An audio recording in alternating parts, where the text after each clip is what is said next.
Hello बच्चों, अब हम आगे स्टार्ट करते हैं अपना टॉपिक आगे का, जिसमें हमें फिर दो और कॉम्प्रिहेंसिव एंट्री करनी है। ज़्यादा मुश्किल नहीं है, सिंपल हैं, थोड़ी अंडरस्टैंडिंग चाहिए बस, उसमें ज़्यादा लॉजिक नहीं लगेगा, आपको समझ आ जाएगी इजीली। सुनना बात को, देखो मुझे ये बताएं, आप इंटरेस्ट पे करते हैं, इंटरेस्ट पेड, मान लो किसी को भी पे किया, हालांकि आपने मेरे से बैंकिंग ट्रांजेक्शन के अंदर इंटरेस्ट पे किया था, आपने इंटरेस्ट पेड किसको किया था? बैंक को। तो आपने क्या बोला? Interest account debit to bank, ये किया था।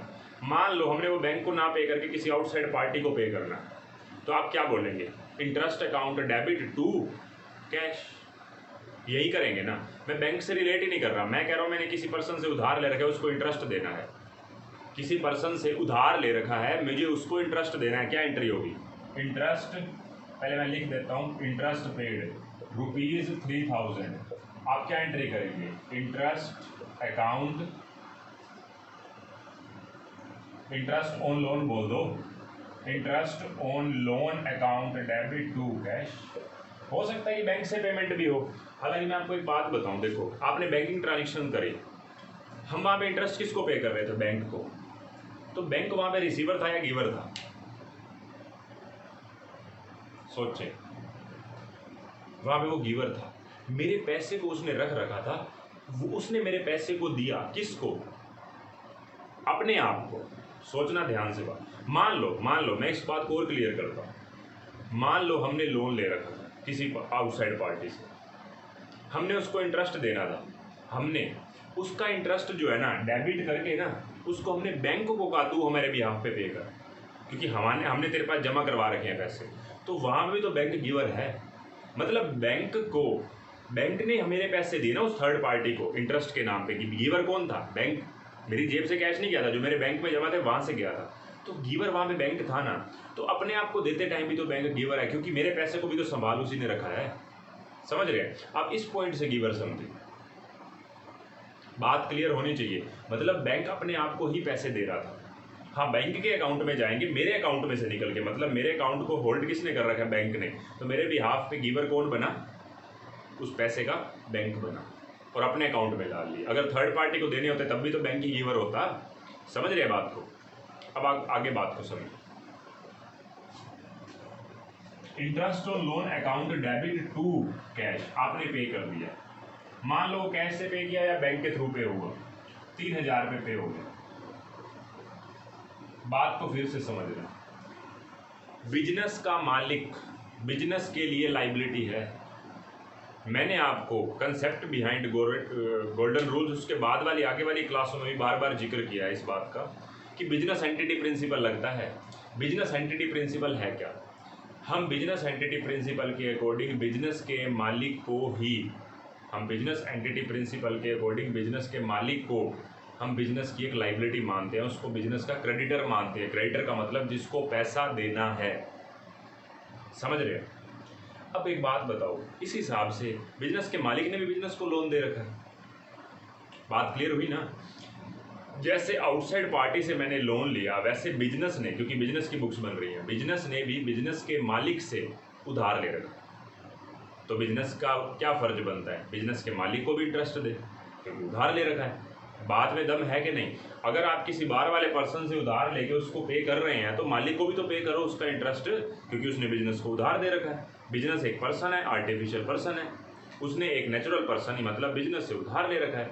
तो बात को समझे, इंटरेस्ट ऑन लोन लिखने की बजाय मैं यहाँ पे क्या लिख दूंगा? Interest on capital. मान लो 10 लाख रुपए की कैपिटल थी मालिक की, और उस पर 10% पर एनम इंटरेस्ट देना, तो हम दे देंगे इंटरेस्ट ऑन कैपिटल, मतलब 10 लाख का 10%, 1 लाख रुपए का इंटरेस्ट। तो मुझे इतना बता दें, बताना बात को ध्यान से, क्या ये पैसे हम उसको कैश में दे दें? ये इतने रुपए से हम ये बोल दें कि तेरी कैपिटल बढ़ा देते हैं? बात को समझना ध्यान से, मैं आपको क्या बोल रहा हूं। मान लेते हैं हमने इंटरेस्ट के नाम के पैसे, जैसे हमने आउटसाइडर को डेबिट किया था खर्चे के नाम से, ठीक है ना। मैं आपको ना एक सिंपल सी बात बोलता हूँ, यहाँ पे हमने इंटरेस्ट को डेबिट किया था, ठीक है। मान लो हमने वो कैश दिया था, जो लोन के नाम की बात कर रहा हूँ मैं, अभी मैं इंटरेस्ट ऑन कैपिटल पे आ नहीं रहा। मान लेते हैं इंटरेस्ट ऑन लोन के पैसे मैं ना दे पाता, अगर मैं इंटरेस्ट ऑन लोन के पैसे नाम के पैसे ना दे पाता, तो सामने वाली पार्टी गिवर तो है, सामने वाली पार्टी गिवर तो है ना, क्योंकि उसने मुझे पैसा दिया यूज़ करने के लिए, ठीक है, सर्विसेज दी, मतलब मैंने तो उससे सर्विसेज ली ना इंटरेस्ट के नाम की, उसके बदले मैंने उसको कुछ नहीं दिया, तो मैं उतने रुपए से उस पर्सन का नेम बढ़ाना दो बुक्स के अंदर। जैसे मैंने आपको बोला, आपने कुछ लिया, आपने लिया, उससे सर्विसेज लिया इंटरेस्ट के नाम की, क्योंकि आपने उसके पैसे को यूज़ किया ना, अब आपका फर्ज बनता है उसको देना। लेकिन अगर आप कैश नहीं दे पा रहे, इन केस अगर कैश नहीं दे पा रहे, तो आप उसको प्रोमिस देंगे, क्योंकि उसने कुछ दिया है तो उस पर्सन का नेम लिख दो। मान लो राम ने पैसा दिया था, लेकिन मैं राम नाम ना लिख के क्या लिखूंगा, लोन के अमाउंट में ही ऐड हो जाएगा। मान लो उसने 1 लाख का लोन दिया था ना, तो इंटरेस्ट के नाम के 3,000 रुपये और उसके लोन अमाउंट में ऐड हो गए। मतलब 1 लाख रुपए का जो लोन था ना, अब उसका कितने रुपए का लोन बन गया मेरी लाइबिलिटी में, 1,03,000 रुपये का, बस ये भी उसको पैसे देने हैं। समझ रहे बात को। सेम बात कैपिटल के लिए, आप इंटरेस्ट ऑन कैपिटल के पैसे नहीं देंगे, आप क्या करेंगे, मालिक की कैपिटल बढ़ा देंगे उतने रुपये से। अब आपका क्वेश्चन राइज होना चाहिए, चलो ठीक है मान लेते हैं, आपका क्वेश्चन राइज होना चाहिए, मान लेते हैं इंटरेस्ट ऑन कैपिटल बिजनेस के लिए खर्चा है, क्योंकि बिजनेस के मालिक ने बिजनेस को उधार दिया है, मान लिया खर्चा है, क्योंकि बाहर से उधार लेते वहाँ भी खर्चा बोलते हैं, चलो बिजनेस के मालिक से उधार लिया है तो उसको भी खर्चा बोल देते हैं, कोई प्रॉब्लम नहीं, ठीक है। उसने हमें पैसे यूज करने के लिए दिए, हमने उससे कुछ लिया, सर्विसेज ली, लेकिन उसको कुछ नहीं दे पाए तो मैंने उसको प्रोमिस दे दिया। उसने तो मुझे कुछ दिया है ना, गिवर है वो, तो क्रेडिट द गिवर, उसके प्रोमिस को पूरा तो करना पड़ेगा, फ्यूचर में उसे मुझे पैसे देने पड़ेंगे। बस मैं राम का नाम नहीं लिख रहा कि राम ने लोन दिया, हमने क्या बोल दिया, लोन अकाउंट, ये भी रिप्रेजेंटेटिव पर्सनल ही है, रिप्रेजेंट कर रहा है। हो सकता है लोन सिर्फ राम से ना लेके श्याम से लिया हो, मोहन से लिया हो, किससे भी लिया हो, सेम बात। ओनर के लिए पहली बात तो कैपिटल वर्ड आता है, तो ओनर का नाम तो लिखते नहीं है, तो कैपिटल वर्ड यूज करते हैं। तो ये भी तो दे रहा है मुझे सेम, जैसे ये सर्विसेज दे रहा है, हमने उसको जो देने हैं, हमने क्या बोल दिया, आप कितने रुपए से कैपिटल बढ़ा देते हैं, यहाँ पे हमने क्या बोला, इतने रुपए से आपका लोन बढ़ा देते हैं, इतने रुपए से आपकी कैपिटल बढ़ा देते हैं। अब बात को फिर और समझना और समझो फर्दर, क्योंकि देखो वो मुझे कुछ ना कुछ सर्विसेज दे रहा है, मुझे पैसा यूज करने के लिए दे रहा है भाई, मैंने उससे कुछ लिया है लेकिन मैंने उसको दिया नहीं है तो प्रोमिस दिया है। प्रोमिस क्या है, हम उसको फ्यूचर में पैसे देंगे। मान लो उसने पहले से 10 लाख रुपए लगा रखे हैं, तो अब कितने देने हैं उसको, 11 लाख रुपए देने हैं, बस उसकी लाइबिलिटी हमारी और बढ़ गई। बस इसको और तरीके से समझाता हूँ इसी बात को। देखो मैं ये कहता हूँ कि मान लेते हैं इंटरेस्ट ऑन कैपिटल के पैसे 1 लाख रुपए कैश में दे दिए जाते, मान लेते हैं इंटरेस्ट ऑन कैपिटल के पैसे कैश में दे दिए जाते, और ओनर कहता है ये पैसा, मतलब बिजनेस के पॉइंट ऑफ व्यू से सोचो, ये खर्चा है और हमारी जेब से कैश चला गया। ओनर को हमने जैसे पैसे देने लगे ना, उसने वापस बिजनेस को दे दिए।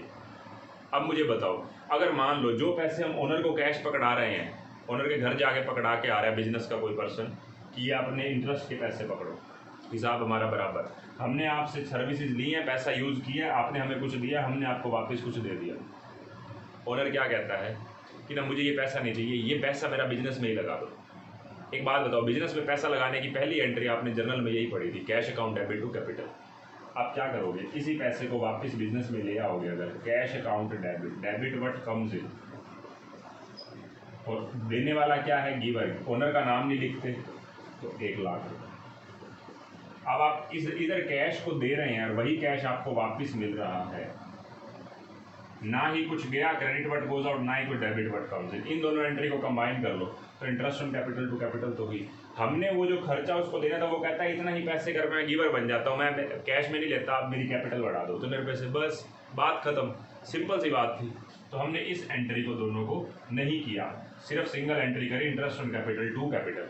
मतलब जब भी मालिक को इंटरेस्ट देने लगेंगे तो उसकी कैपिटल बढ़ा देंगे, ना कि ना कि हम उसको कैश में पे करेंगे। अब मेरे दूसरी एंट्री समझाने लायक रही नहीं, अगर ये बात आप समझ गए। मुझे एक बात बताओ, बिजनेस के मालिक से हमने उधार लिया तो हमने उसको इंटरेस्ट दिया और टू कैपिटल कर दिया, उसकी कैपिटल बढ़ा दी। मान लो बिजनेस के मालिक ने बिजनेस से उधार लिया था, अब की बारी उल्टा बोला मैंने, बिजनेस के मालिक ने बिजनेस से उधार लिया था। मुझे एक बात बताओ, अब बिजनेस का राइट है कि नहीं, मुझे बताना। जब बिजनेस का मालिक बिजनेस को उधार दे रहा है तो बिजनेस उसको इंटरेस्ट देगा, तो बिजनेस के लिए क्या है, ये खर्चा। अब बिजनेस के मालिक ने बिजनेस से उधार लिया है तो बिजनेस के लिए इनकम आएगी, क्योंकि बिजनेस अब उससे इंटरेस्ट चार्ज करेगा ओनर से। जब आप इंटरेस्ट चार्ज करोगे क्या बोलोगे, टू इंटरेस्ट ऑन ड्राइंग्स, क्योंकि उसने बिजनेस में से पैसा निकाला था। और जब भी मालिक पैसा निकालता है तो वो ड्राइंग्स वर्ड बोलते हैं, जब भी पैसा वो देता है बिजनेस को तो उसको कैपिटल बोलते हैं। ये बात आप मेरे से पहले ही पढ़ चुके हैं। अब मैं उससे इंटरेस्ट ऑन ड्राइंग चार्ज करूंगा, मैं बिजनेस हूं, बात क्लियर। क्या मैं ये इंटरेस्ट के पैसे उससे कैश में लेने जाऊंगा, नहीं। जैसे जब मुझे उसको इंटरेस्ट पे करना था तो मैंने उसकी कैपिटल बढ़ा दी। जब भी कैपिटल बढ़ानी होती है तो टू कैपिटल होता है, लेकिन कैपिटल कम करनी होती है तो ड्राइंग होती है, ध्यान है ना। मैं उतने रुपये से उसकी कैपिटल घटा दूँ, जिसको आप ड्राइंग बोल देते हैं। तो drawing account debit to interest on drawing, मान लो 5,000 रुपये पर्सनल रिसीवर। अब की बारी वो मेरी सर्विसेज का रिसीवर है, मैंने उसको सर्विसेज दी, मैंने कुछ दिया उसको, उसके बदले में उसने मुझे कुछ नहीं दिया तो मैंने उसकी कैपिटल कम कर दी। देखो कैपिटल कम करने को हम ड्राइंग वर्ड बोलते हैं, कैपिटल इंक्रीज करने को कैपिटल। आप ये पहले से ही पढ़ चुके हैं। जब भी मालिक की कैपिटल बढ़ानी है तो कैपिटल क्रेडिट करेंगे, जब घटानी है तो उसकी ड्राइंग डेबिट करेंगे, ये बात ध्यान रखना। तो drawing account debit to interest on drawing बिल्कुल इसकी अपोजिट है। वहाँ पे इंटरेस्ट ऑन कैपिटल देना था, पूंजी जो उसने लगाई थी, यहाँ पे इंटरेस्ट ऑन ड्राइंग चार्ज करना है हमने उससे। वहाँ पे हम उसकी कैपिटल बढ़ा रहे थे, यहाँ पे हम उसकी कैपिटल घटा रहे हैं। वहाँ पे वो क्या था, गिवर था, पैसे दे रहा था, नेट कर दिया हमने, यहाँ पे वो रिसीवर हमारे से सर्विसेज ले रहा है, हमारे पैसे का यूज़ कर रहा है, बिजनेस के पैसे का। तो आपको मैंने कुछ एंट्री समझाई, एक लास्ट एंट्री और है वो भी बता देता हूँ। लास्ट एंट्री है एक और,